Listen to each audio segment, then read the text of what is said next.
Hi, everyone, and welcome. We're joined again by Gilbert Doctorow, an historian and also an international affairs analyst. And one can also add the author of War Diaries, the Russia-Ukraine War. And I will add a link in the description. So welcome back to the program. Oh, good to be with you. So we see that both Israel and Iran came out of this war with significant losses, yet it appears that Israel exhausted its military potential to a large extent, at least so it seems to me. And it's also reasonable, I guess, to expect that another attack on Iran may come, um, given that, I guess, Israel's push for knocking out Iran with military power has not simply come to an end. So many expect now the US will replenish the stockpiles of Israel, while Iran will also restock its supplies, both produced but also from abroad. What do we know so far about the resupplies of Iran with the weaponry? Well, which weaponry? Because I don't think they had to be resupplied with missiles. They had 40,000 missiles. I don't think they went through 1,000 in this in the 12-day war. So the missiles aren't really the issue, although they're getting different missiles from their own stock. And in this respect, I'd like to make reference to a talk show that I follow regularly, although I'm not a great supporter of the presenter, since he can be quite abusive and impose his views on his panelists without letting them speak. I have now in mind the Vladimir Solovyov evening show, which is uh, one of the two or three most important um, events of that kind on Russian state television. Now, the only peer that it has is Nikonov of Vyacheslav Nikonov's Great Game. Well, anyway, I won't go into characterizing these two different programs. Mr. Solovyov's program has very variable content, a lot of wasted time when there are issues that are quite controversial and where he hasn't gotten the signals he might like from the Kremlin. He diverts the discussion to high philosophical questions, which becomes blather, frankly speaking, quite empty for viewers. But on other days, you have surprising information by real experts, and he brings to the show periodically some real experts they call Orientalists, and particularly China specialists. And such an event occurred last night, in which the panel brought out facts which I don't see anywhere in the alternative media. Needless to say, not in the mainstream. That is, we've seen a lot of criticism of Mr. Putin, again among my peers, for those who are disappointed by Russia's seeming failure to support Iran in the conflict with Israel. They often ignore the fact that it was the Iranian side which refused to have a military component, a defense component to mutual defense to the comprehensive cooperation agreement they concluded after several years of negotiation with Russia last December. It isn't there because the Iranians still had hopes of finding common cause with the United States, solving the problem of the sanctions, being back in the good graces of the world community, meaning the West. And they didn't want Russia to hold them down like a lead weight by concluding a military pact. Well, they didn't do too well by depriving themselves of possible support from the Russians, although they held up extremely well against Israelis, as you were suggesting in your opening remarks, much better than anybody expected. They didn't have air defense, it's true, but the Israelis, for reasons that one could begin to discuss, did not go into massive all-out attack to destroy the Iranian nation. They limited their attacks to clearly military targets and military personalities or the governing elite. In that sense, the free skies open to Israeli aircraft were not going to bring about the doom of Iran. At the same time, the Iranian attacks on Israel, if they continued, would have brought about the doom of Israel. And that was clear in Mr. Trump's intervention. So the missile side, Iran was doing quite well on its own, even though only in the last couple of days did it begin to use its real heavyweight, indestructible as missiles with 700 kilogram payloads to do devastating damage to military sites in Israel. But there's more to it. They need many other things. And apparently, listening to the Solve Your program last night, they're getting them from China. China is probably the single largest supplier, export market for Iran, for its oil. Iran is a major supplier to China. Not big percentages, but nonetheless, considering the scale of China's exports, Iran counts. And what are they getting in return? They're getting military supplies, this has not been discussed in the press. You can imagine that the United States suppresses this. It doesn't want it to be known. It has its own grievances with Iran, and it doesn't want to get into the China connection with Iran. We also understood on the program last night that the Chinese indeed sent military naval flotilla into the Persian Gulf area. It arrived conveniently in the last day of the war. It was there more symbolically as a reminder to the states, if you want to go ahead with this, we will blow you out of the water. So the fact that the Chinese were ready militarily to defend Iran against the United States naval presence in the Middle East was clear as day to anybody watching closely. And frankly, not too many people were watching closely. The other point that came out is there really is an axis. Washington speaks of the Iranian, Chinese, North Korean, Russian axis. The emphasis yesterday was on the three without Russia. Yes, but with another country that we don't talk much about, Pakistan. So they were saying last night that there's a very strong military understanding, defensive understanding between Iran, Pakistan, North Korea, and China. And that the Russian participation or contributions is nice, but not essential. They also, at the same time, it is clear that both China and Pakistan are of the belief that for the West to succeed in inflicting a strategic defeat on Russia is utterly unacceptable. I think this came out, it was barely covered in Western news when Kallas visited Beijing in anticipation of the EU summit with China 2 weeks from now, when her boss, von der Leyen, will be going. Kallas had a meeting with Xi, as I understand, in which he told her, don't even think about defeating Russia because we won't stand for it. We know that we're next. He was saying what we, analysts, say among ourselves, but this was coming from the lips of Xi, which is a different nature of things.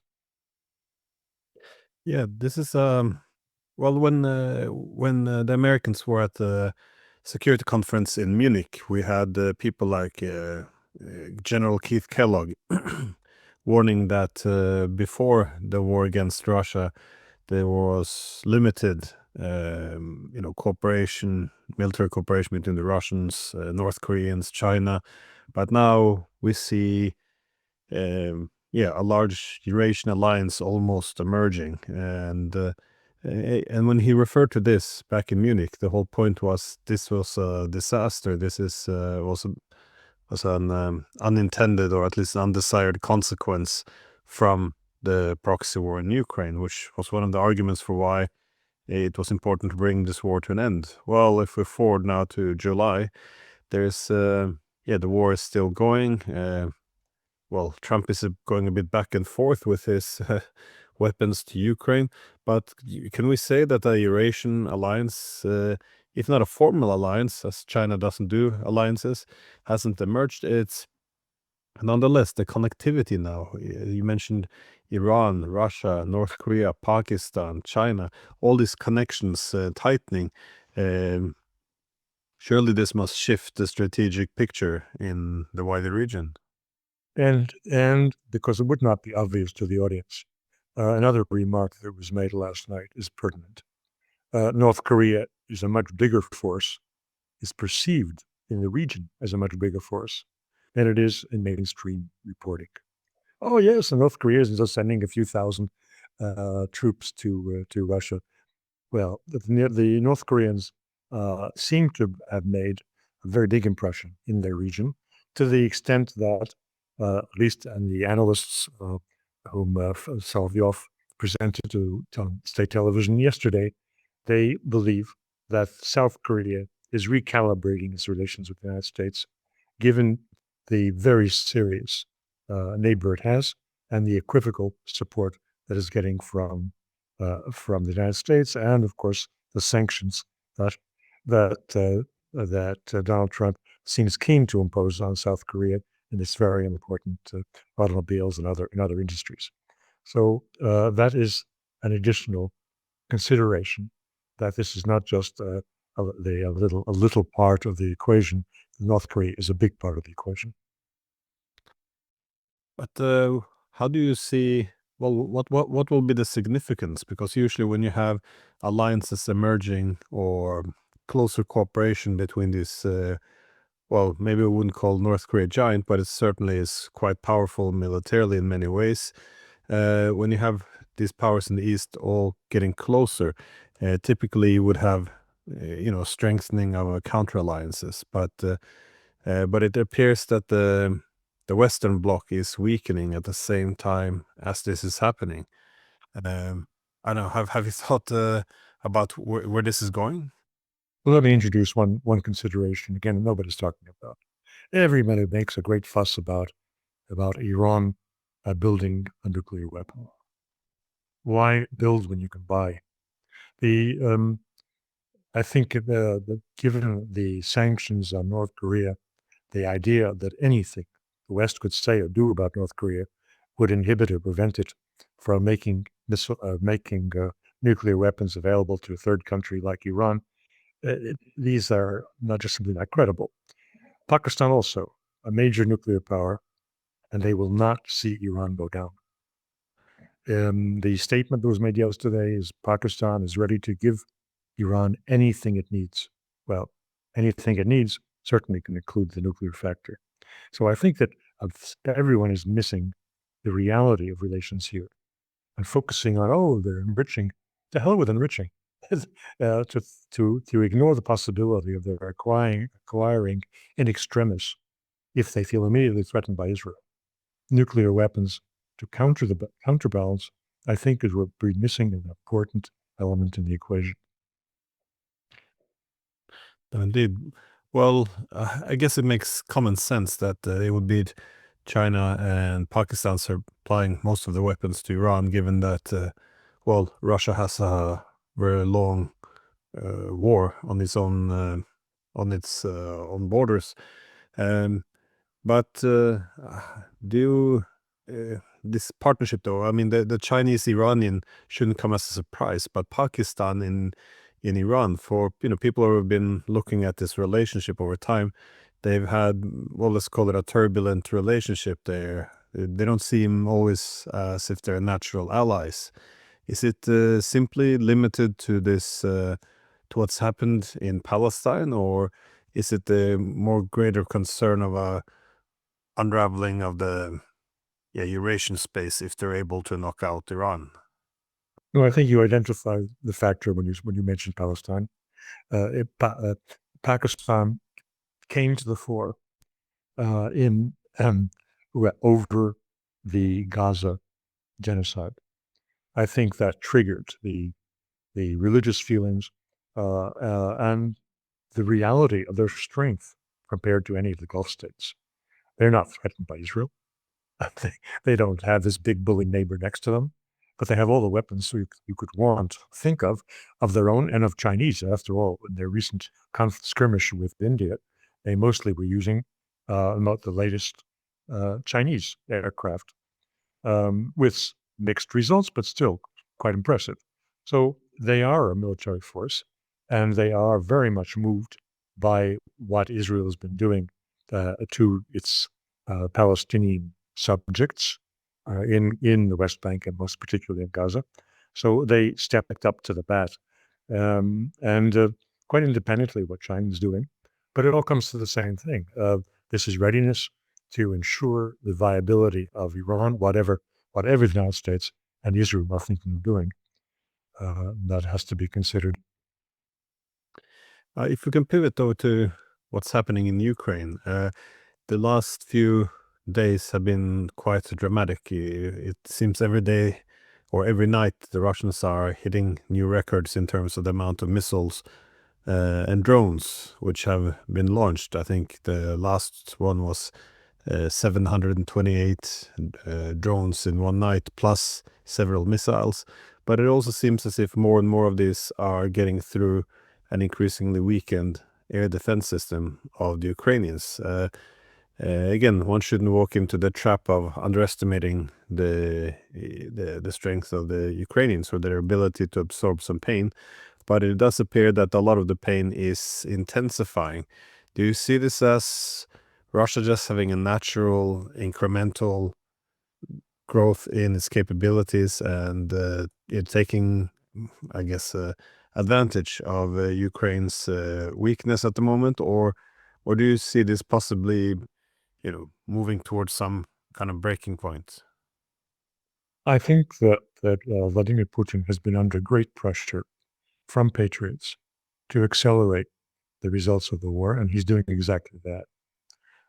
The massive increase in aerial bombardment, not only from missiles and from drones, but also from glide bombs. These are 1, 2, 3-ton bombs with devastating effect, which are dropped from the latest advanced bombers in the Russian fleet, which were not previously deployed in this war. And that is to break up the defensive bunkers and other infrastructure in Ukraine, and it's effective. The other thing is that the recent development is that Russia is now attacking right up to the Polish border. That was not done. They are attacking west of Lvov to the point where Tusk came out yesterday saying we're going to reconsider the use of our, I forget the name of this little airfield in this southeast corner of Poland that has been the shuttle point for American and West European military deliveries into Ukraine.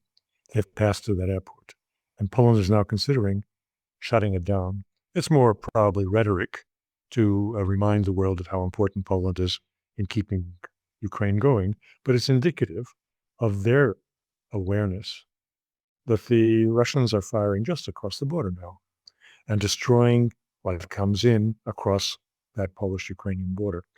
So that was untouchable. Just remember the heartland of the Ukrainian nationalists that have been in control of Ukraine since the coup d'état in 2014 is precisely Lvov and that region. So Russia didn't touch that. It was busy fighting and protecting the Donbass and the Russian-speaking parts of Ukraine. Now it's going after the Ukrainian-speaking parts of Ukraine. Rightly so. Several cities were attacked yesterday in Western Ukraine, and that I think is an indication of what comes next when the Russians succeed, probably by the end of the summer, in reaching the Dnieper. I don't think have any intention of going across the Dnieper, except perhaps to put siege around Kiev. That's entirely possible. But of course, they don't want to advance further because they don't intend to occupy hostile territory. Nonetheless, they are ready to utterly destroy the territory west of the Dnieper. And that came out in the last 2 days.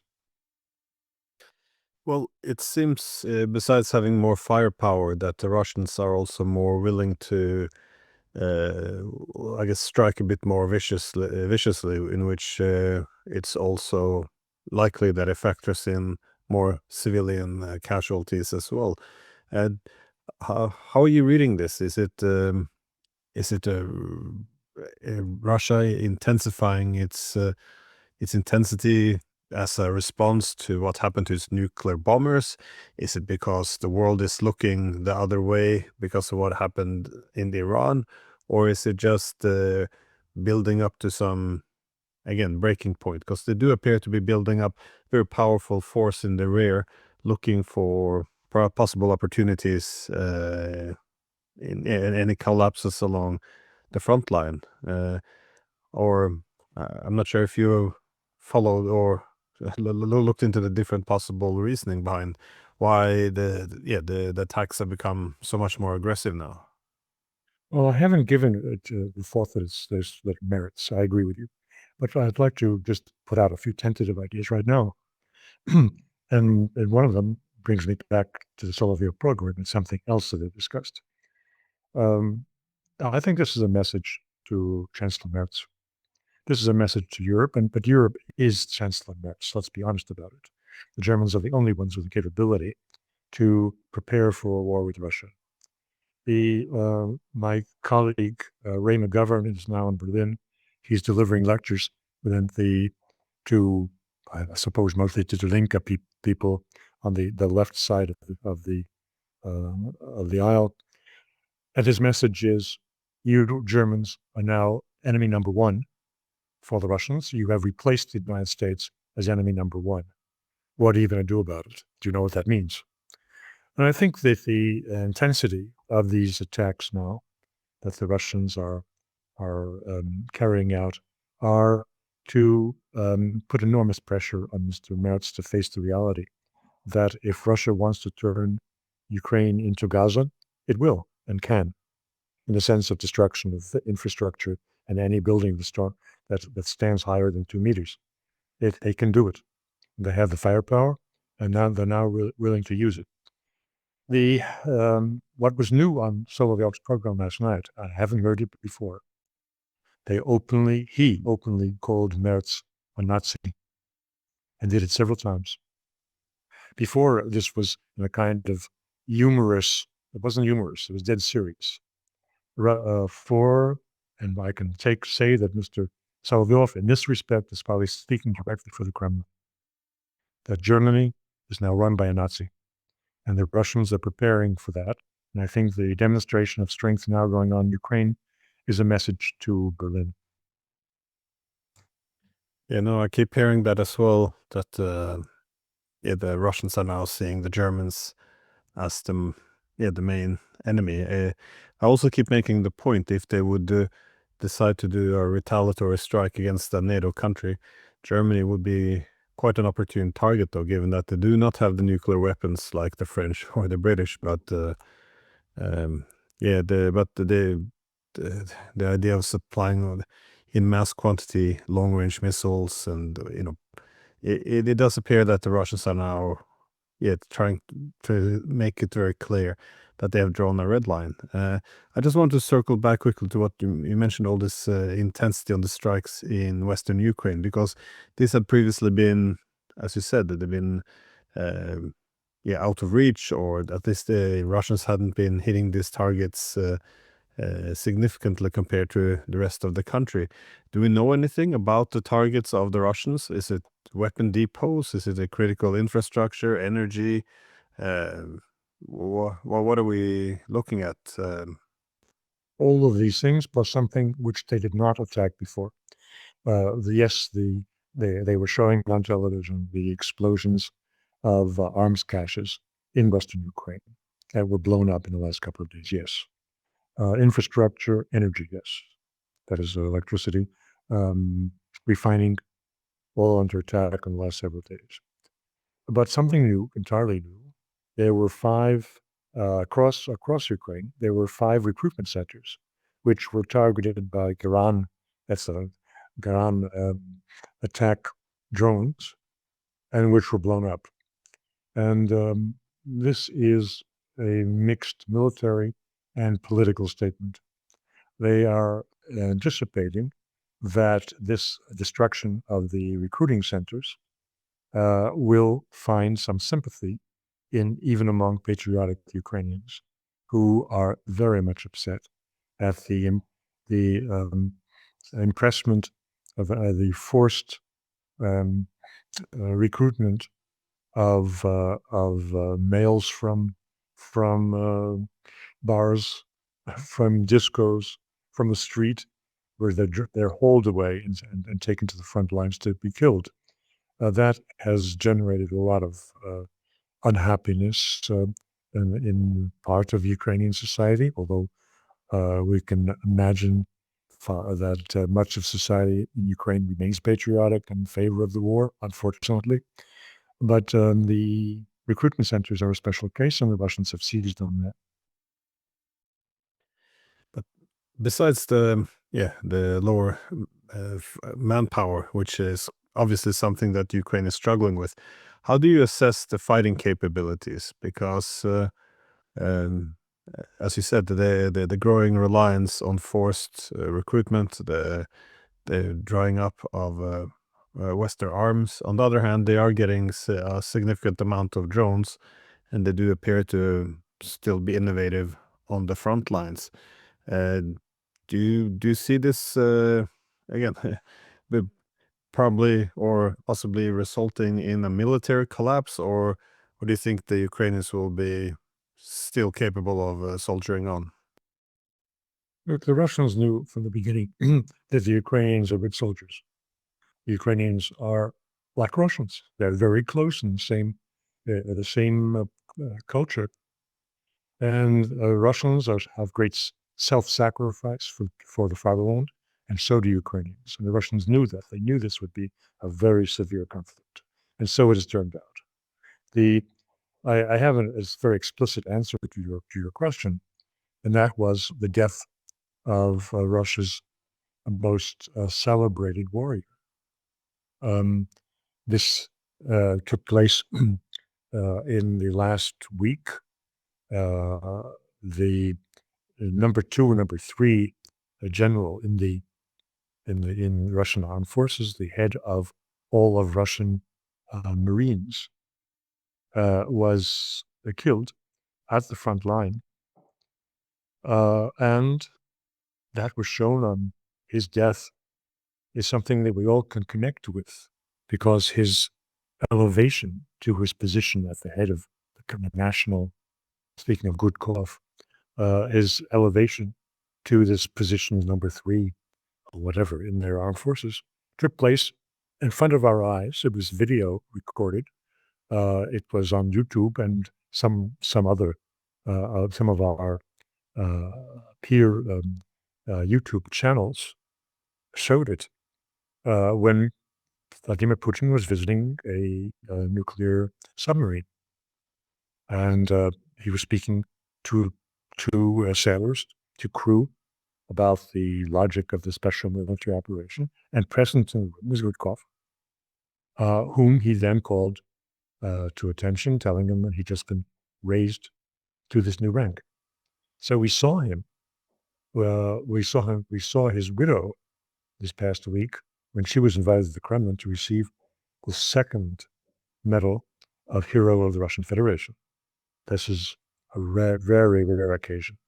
Someone received 1, he received 2, and posthumously the 2nd one. All right, why is that worth noting? Why was it such a state funeral for him? Well, generals usually don't die in the front line. He was an unusual general. He didn't have to go to the front line. But how did he die? He was killed by returning fire at an artillery position on the front line. The Russians had fired to the Ukrainians. The Ukrainians fired back, and they killed him. What does that tell you? It tells you that the Ukrainians are very skillful, they have good equipment, and they know what they're doing. So let's not confuse that with the poor people who are hauled off the streets and sent out to be cannon fodder. There are still, despite all the heavy losses in Ukraine from these crazy adventures, public relations stunts that Zelensky imposed on his military forces, including the Kursk intervention, which cost them 75,000 troops. Despite all that, they had very capable people. Now, this was interesting for me because I've been saying for some time what I see on television every couple of days when the military correspondents, the war correspondents of Russian state television, visit the front and give the microphone to a chap who is manning one of these cannon or drones that are being launched. And we look at the cannon. It's covered with branches and whatever. And why? That's to mislead drones. That's okay. And to provide some protection because they can be deflected by branches and the rest of it on top of the cannon. But we also hear that as soon as they fire, they move away to avoid getting hit the way General Gudkov was hit. So that is something I don't hear from my peers, but it tells you that the Ukrainian army, despite all of its losses, remains awesome, a real fighting force, for which the Russians are very careful about. And I think it is indicative of this reality that the latest offensive is not on the ground. They're moving very slowly still on the ground, but in the air. That they're trying to really devastate Ukraine to the point that capitulation comes closer as a political reality. Well, okay, so the Ukrainians are holding on. The Russians are continuing to build up their strength to, well, shift the war further in their advantage. But what about the Western powers? Do you see any changes, I guess, on our side? Because for Trump, it's very strange. He goes, weapons have been halted one day. The next day, he doesn't know he hasn't heard about weapons being halted. And, there's a lot of confusion around the rhetoric, but also among the Europeans. I'm not sure if I'm reading it correctly, if I would conclude that there appears to be some loss of enthusiasm for the war. They're still committed to fighting this, but the enthusiasm you saw there only a few months ago appears to be, going away. I'm not sure if you're seeing it the same way. Well, Zelensky has been repeating his request after each of these dramatic and devastating aerial attacks. He has been stepping up the rhetoric, pleading for European and American assistance in air defense. And of course, that would put pressure on Donald Trump. All of his critics, in Congress still is a majority in favor of helping Ukraine to the end and fighting for that valiant democracy.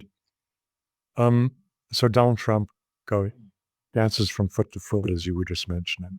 One day, no weapons. Next day, well, we have to send more patriots. We're going to speak to our allies to see who else can put up patriots.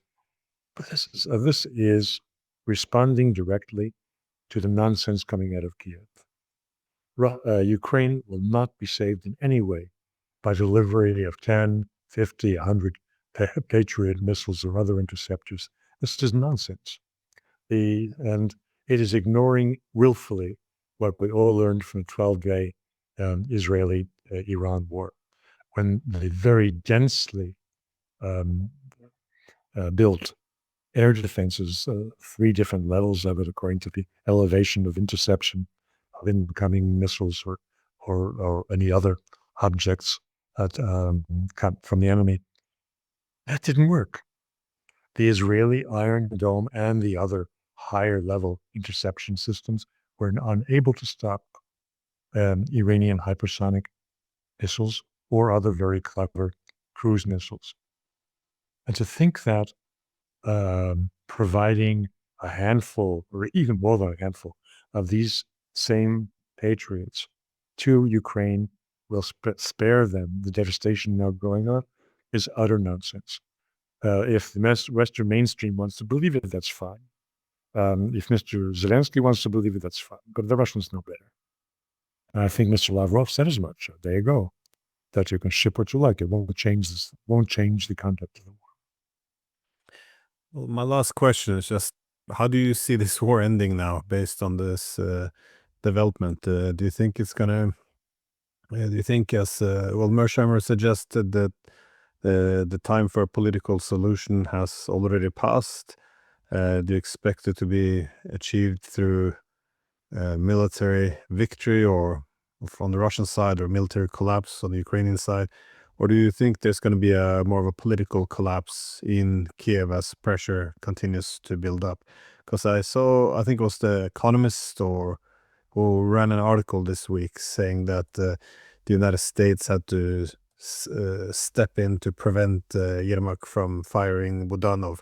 It appears, as the war isn't going their way, that some of these elements within the government are turning on each other. At the same time, you're seeing some societal discontent with how the government is managing the war and indeed continuing the war. Or is it still political settlement, military collapse, political collapse? It's all possible paths. Well, look, we're in the journalism business. Sensationalism or yellow journalism has always sold newspapers, figuratively speaking. Those who are military experts have been the most listened to, the most watched for the last 3 years when they appear on YouTube platforms. And military experts will speak about military issues. And of course, what Ukraine has suffered is dramatic. And everyone knows that they're continuing the war defies military logic. That's not how you do these things. It does not defy political logic. But that's not the specialty of the military experts who have been given the microphone. For that reason, all the attention has been, or the vast amount of attention has been on capitulation for military collapse. The Russians will overrun the Ukrainian lines, and they will necessarily raise a white flag. I don't believe that. I believe this will be a political collapse, as you were just suggesting. But political collapse is not the specialty of the people who are getting a microphone.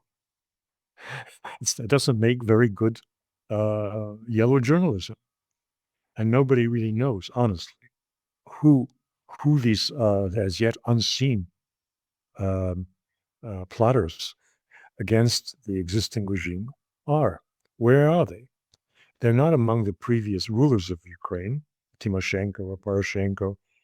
They are in cahoots with Zelensky on continuing the war. So it'll be somebody else, somebody whose name we don't have in our index cards. But I think that is likely, most likely. The Russians, I think, would want that very much because they don't want this war to go on forever in becoming purely a terrorist campaign, insurrection coming from the land of Ukraine west of the Dnieper River. So the Russians certainly have infiltrated, just as it's a mutual infiltration.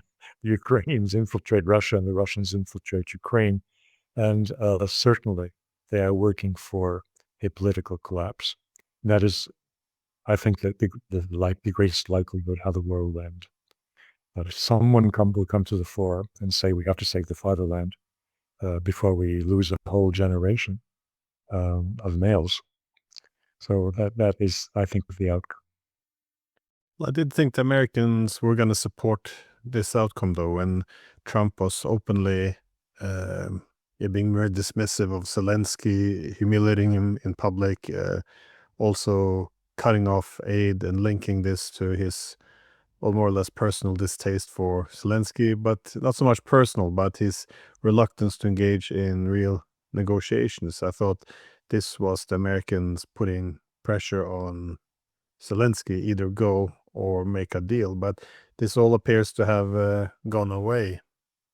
I'm not sure. Well, the thing about Zelensky, why would there be an overthrow? His utility is disappearing in front of our eyes. He was the man who delivered the money and the weapons for the war to go on. And that is stopped working. As you mentioned, Europe is not enthusiastic anymore on sending more good money after bad, of losing vast amounts of money, other than Germany and Mr. Merz, who has his own power power considerations within Germany, how to maintain his position. But the rest of Europe is rather bashful or not keen on further money. The United States clearly is not keen on further money and weapons to Ukraine. And that's the end of the game for Mr. Zelensky. If he cannot deliver the goods, then it's obviously time for him to be cleared out by his colleagues. And if there is a period of instability and turbulence, then it's unpredictable who will emerge from this. Not the immediate colleagues of Zelensky. Somebody, as I say, most likely whose name we don't have yet, will emerge from this tumult, which is coming when Zelensky is given the shove. Well, something appears to be happening below the surface, but as we've seen, this can go on for many more months. So, well, thank you so much for letting me pick your brain and sharing your insights. So, thanks again. Well, thanks for having me.